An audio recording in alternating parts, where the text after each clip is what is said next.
Assalamualaikum warahmatullahi wabarakatuh. Pada tahun 1788, Rader Maher mendirikan suatu lembaga di Batavia yang diberi nama Koninklijk Batavia's Genootschap van Kunsten en Wetenschappen.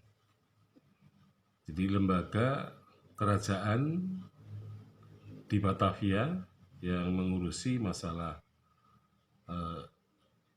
budaya dan ilmu pengetahuan. Jadi lembaga Koninklijk Batavia Genootschap ini ya melakukan kajian berbagai ilmu ya tentang Kepulauan Indonesia dan juga daerah-daerah dan sarananya. Jadi Indonesia sebagai bangsa yang besar, ya, Kepulauan Indonesia atau Kepulauan Nusantara mempunyai kekayaan ya, budaya yang sangat luar biasa, bahkan bisa dikatakan Indonesia mempunyai keragaman kebudayaan yang sebenarnya semuanya dalam posisi yang unggul ya, atau orang bisa mengatakan budaya kita itu adalah adiluhung. Nah, karena adiluhungnya ini, maka keanekaragaman budaya itu sangat menarik perhatian, terutama bagi orang-orang Belanda, baik yang berkedudukan sebagai ilmuwan maupun sebagai orang yang bekerja sebagai pamong praja atau sebagai pegawai kerajaan.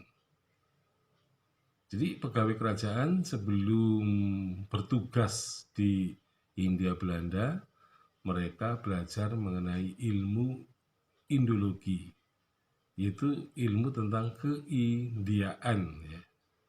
Ya, yang dimaksud dengan keindiaan adalah Hindia Timur ya.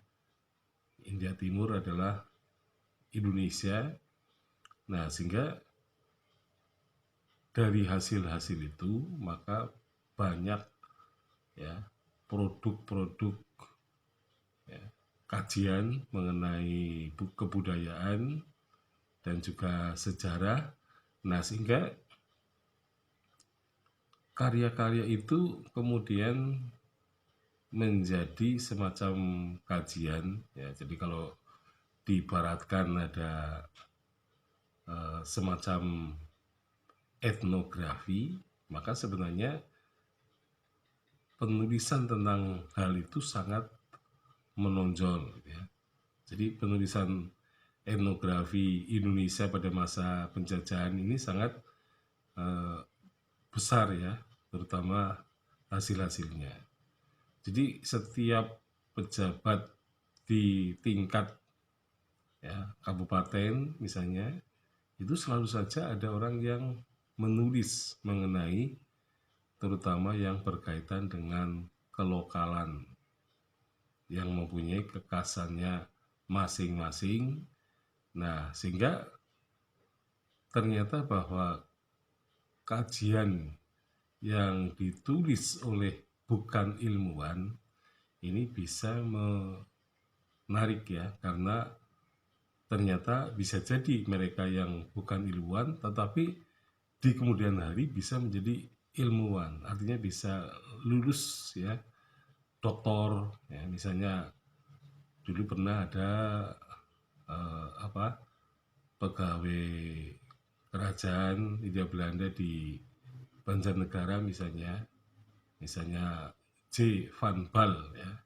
J. Van Bal itu adalah seorang pejabat di Karsinan Banyumas yang di kemudian hari karena meneliti persoalan budaya, jadi Van Bal ini kalau tidak keliru menulis mengenai apa yang dilakukan oleh Sumitro Kolopaking ketika ia mengembangkan suatu kerajinan keramik ya di Banjarnegara, khususnya di Kelampok. yang kemudian ini merupakan suatu hal yang baru bagi Banjarnegara.